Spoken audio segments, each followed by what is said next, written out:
Wonderful greetings to every one of you, my dearly beloved sons and daughters. अद्भुत शुभकामनाएं मेरे प्रिय बेटे बेटियां भाइयों बहनों। We are studying about the ministry of the two witnesses. हम अध्ययन करते आ रहे हैं वो दो गवाहियों की सेविकाई के विषय पर। We are living in exciting times when the whole world is going to see the awesome supernatural ministry of these two prophets of God. हम बहुत ही अद्भुत समय में जी रहे हैं जहां सारे संसार ये दो गवाहियों का बहुत ही अद्भुत सेविकाई को वो देखेंगे और उसकी गवाही देंगे। Last week we studied that they are dressed in sackcloth. पिछले हफ्ते हमने अध्ययन किया था कि वे ठाठ के वस्त्र ओढ़े हुए थे। And we also studied that they will prophesy for 3.5 years. हमने ये भी अध्ययन किया था कि वो 3.5 साल तक वो भविष्यवाणी करेंगे। This one scripture tells us a lot about the ministry of the two witnesses. ये एक वचन इन दो गवाहियों की सेविकाई के विषय में बहुत कुछ बताता है। Firstly, it tells us that God will give them power, पहला जो कहता है कि परमेश्वर ने सामर्थ्य देंगे, which means they are not just simply going to preach the gospel. इसके मतलब वो साधारण रीति से सिर्फ वो प्रचार नहीं करने वाले सुसमाचार। It will be in demonstration of the power of God, confirming the resurrection of the Lord Jesus Christ. और वो परमेश्वर के सामर्थ को कार्य रूप प्रकट होगा कि ये साबित करते हुए प्रभु यीशु मसीह की जी उठने की।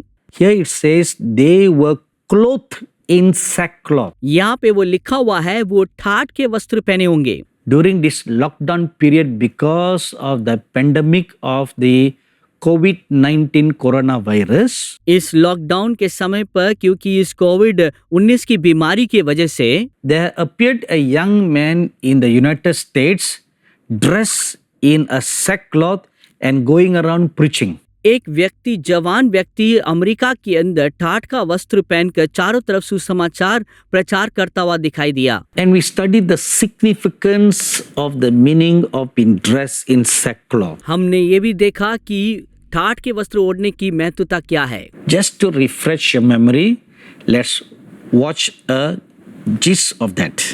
आपकी याद को ताजा करने के लिए उसकी छोटी सी सुर्खी हम देखने वाले हैं। So now let's continue on this subject. इसलिए हम इस विषय के ऊपर हम जारी रखने वाले हैं। What will be the message of repentance that these two witnesses will preach? ये दो गवाही मन फिराव का कौन सा संदेश वो प्रचार करने वाले हैं? The two witnesses will call Israel to repentance, to the knowledge of the true living God, through the preaching of the gospel of the kingdom. ये दो गवाही संपूर्ण इस्राएलियों को सच्चे जीवित परमेश्वर की ओर मन फिराव में बुलाएंगे कि परमेश्वर के राज्य की सत्य की सुसमाचार प्रचार करते हुए।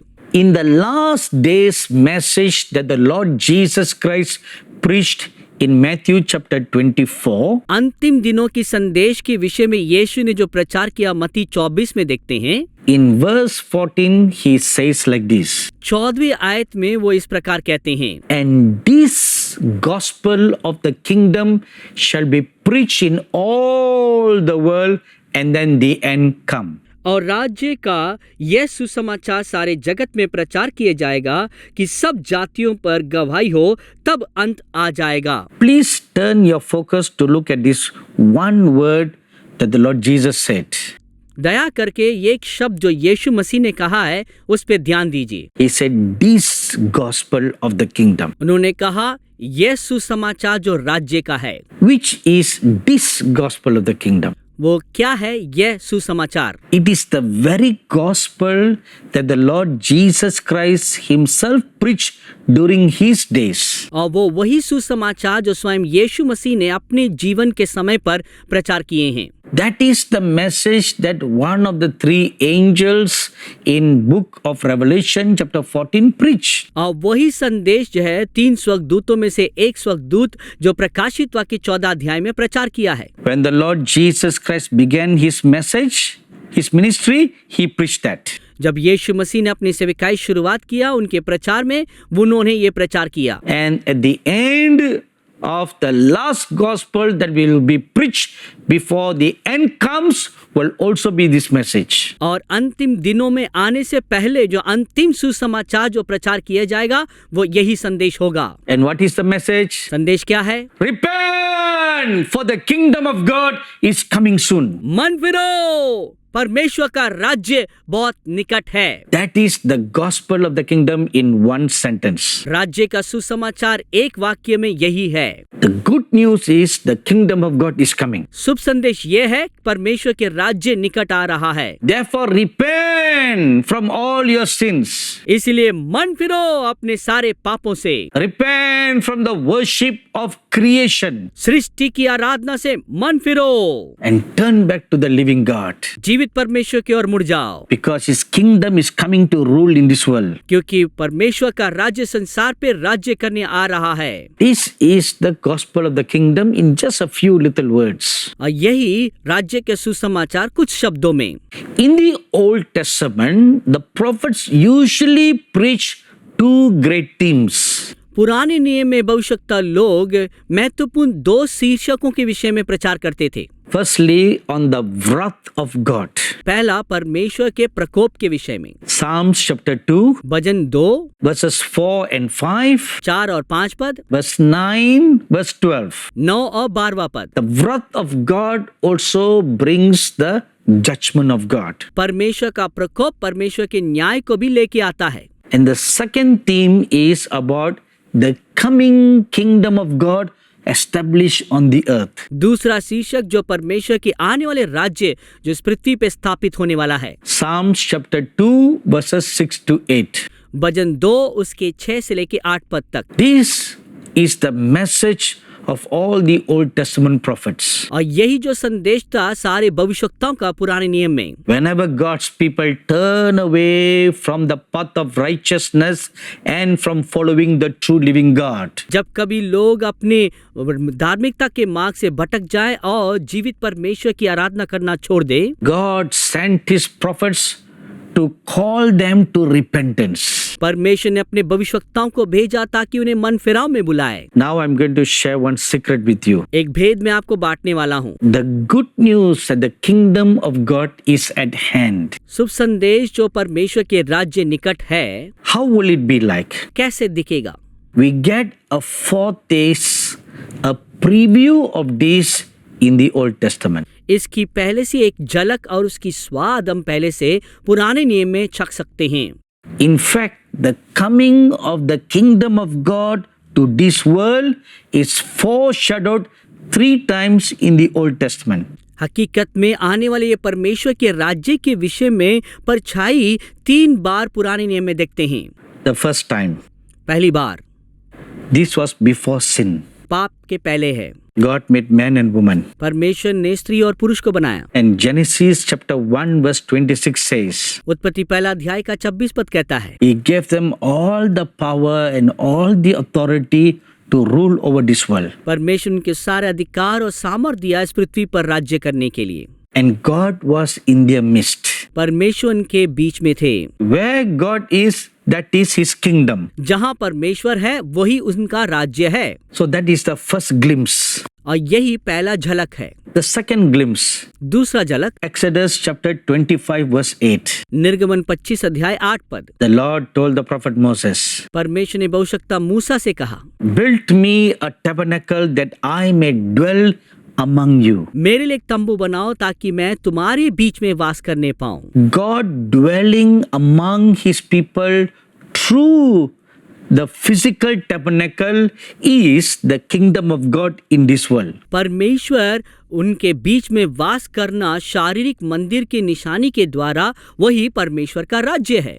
And the third instance we read तीसरी घटना जो हम पढ़ते हैं in 2 Chronicles chapter 5 and chapter 6.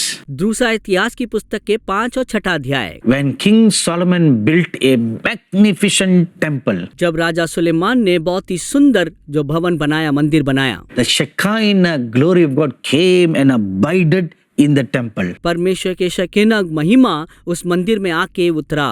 And people from all over Israel and all over the world used to come to Jerusalem to physically worship the Shekinah glory presence there. सारे इस्राएल के लोग और संसार के लोग यरूशलेम के उस मंदिर में आते थे जहां पर परमेश्वर की उपस्थिति शारीरिक रूप से वहां पर दिखाई देता था उसकी आराधना करने के लिए। And I'm reminded right now there is another fourth instance. अब मुझे याद दिलाया जा रहा है चौथी एक घटना है। It is before the construction of the Temple of Solomon. अब वो सुलेमान मंदिर की निर्माण होने से पहले When King David brought back the Ark of the Covenant from the whole of the Philistines. जब राजा दाऊद परमेश्वर के संदूक को फिलिस्ती के कब्जे में से छुड़ा के ले आ रहे थे, He set up a small tent on Mount Zion. सियोन पर्वत के ऊपर उन्होंने एक छोटी सी तंबू बनाई And he brought the Ark of the Covenant and placed reverentially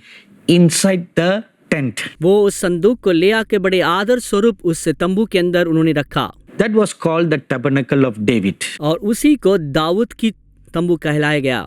And people came from all over Israel to worship God on Mount Zion. सारे संसार के लोग सियोन पर्वत की ओर आते थे ताकि वो परमेश्वर की आराधना कर सकें। And Jewish tradition tells us यहूदी संस्कृति कहता है the Shekinah glory of God rested on Mount Zion on the Ark of the Covenant. संदूक के ऊपर वो सियोन पर्वत के ओर परमेश्वर की उपस्थिति आके उतरा And the glory of God shone so bright from that tent that people all around could see the glory. वो महिमा उस तंबू में से इतना चमकने लगा तो इर्द गिर्द के सारे लोग उस महिमा को देखने पाए। So these are the four instances of the foreshadowing of the kingdom of God coming to this world in the Old Testament. और यही चार निशानी है कि परमेश्वर के राज्य मनुष्य के बीच में आने की एक परछाई के रूप में है। And there is one incident in the New Testament that foreshadows the coming of the kingdom of God. नए नियम में एक ऐसी घटना है जो एक परछाई के रूप में दिखाई दिया है कि परमेश्वर के राज्य के आने के विषय पर। The Lord Jesus Christ is God himself in human form. परमेश्वर प्रभु यीशु मसीह स्वयं मनुष्य के रूप में, Just like how he walked in Eden to fellowship with Adam and Eve. जैसे अदन की वाटिका में आदम और हव्वा के साथ संगति में चलते थे, Just like how he told the prophet Moses, build a tabernacle that I may dwell in your midst. जैसे उन्होंने मूसा भविष्यवक्ता से कहा कि मेरे एक तंबू बनाओ ताकि मैं तुम्हारे बीच में वास कर सकूं। That invisible God took on human flesh अदृश्य परमेश्वर मनुष्य के शरीर को धारण किया and dwelled among us that all can see and feel. हमारे बीच में वास किए ताकि हम हर एक देख सकें और महसूस कर सकें। And he went about everywhere doing good. वह हर तरफ भलाई करते हुए फिरते रहे। The Lord Jesus Christ demonstrated the power of the kingdom of God. प्रभु यीशु मसीह ने परमेश्वर के राज्य की सामर्थ को कार्य रूप दिखाए हैं। In Revelation chapter 21 verse 4 says, प्रकाशित वाक्य 21 अध्याय के 4 पद में कहते हैं, there is no sickness, death or curse in the kingdom of God. परमेश्वर के राज्य में ना कोई मृत्यु है ना कोई बीमारी है। And when the Lord Jesus was on this earth, he got rid of all this. जब प्रभु यीशु मसीह इस पृथ्वी में थे, इन सब चीजों से लोगों को छुड़ाए। So through these 5 biblical instances, we see a glimpse of the foreshadow of the kingdom of God coming to this world. इन 5 घटनाओं के द्वारा वो झलक हमें मिलता है कि परमेश्वर के राज्य इस पृथ्वी पे आने का क्या मतलब होता है, कैसे दिखाई देगा। This is the message that the Old Testament prophets preached. यही वो संदेश था जो पुराने नियम के भविष्यवक्ता लोगों ने प्रचार किए। In the same manner, ऐसा ही when the 2 witnesses begin their ministry on this earth, जब 2 गवाही जो अपनी सेविकाई इस पृथ्वी में शुरुआत करेंगे, likewise their messages will carry these 2 themes.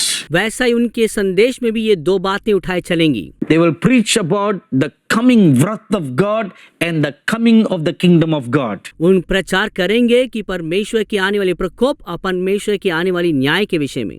And there will be a 3rd additional theme in their message. और तीसरा एक झुंड के लोग होंगे उनके संदेश में। They will prophesy over kings, over nations, over peoples and over languages. वे राजा के ऊपर, वहाँ के राष्ट्र के ऊपर, लोगों के ऊपर, हर प्रकार के लोगों के ऊपर परमेश्वर के संदेश की प्रचार करेंगे। The Old Testament prophets, even including the Lord Jesus Christ, was centered around the nation of Israel. पुराने नियम के भविष्यवक्ता, यहाँ तक कि प्रभु यीशु मसीह वो इस्राएल में केंद्रित थे। And once again, at the culmination of the history of the world, when the two witnesses come, their ministry will also be centered in Israel. और वैसा ही परमेश्वर की सेविकाई की समाप्ति में हम देखने पाएंगे, दो गवाहियों की सेविकाई इसी इस्राएल में केंद्रित रहेगा। However, they will have a global impact. और साथ ही साथ वो संसार भर में वो प्रभाव करेंगे। Because when they are going to preach to kings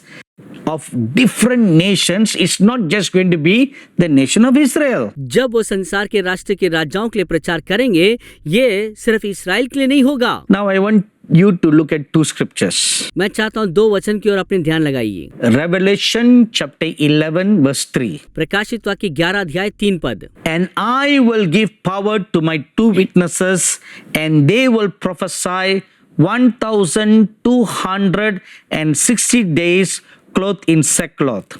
और मैं अपने दो गवाहों को ये अधिकार दूंगा कि टाट ओढ़े हुए 1260 दिन तक भविष्यवाणी करें। So they will prophesy for 3.5 years. इसलिए वो 3.5 साल तक भविष्यवाणी करेंगे। Now look at Revelation chapter 11 verse 9. आइए प्रकाशित वाक्य 11 अध्याय 9 की ओर देखें। Then those from the peoples, tribes, tongues and nations will see their dead bodies 3.5 days and not allow their dead bodies to be put into graves.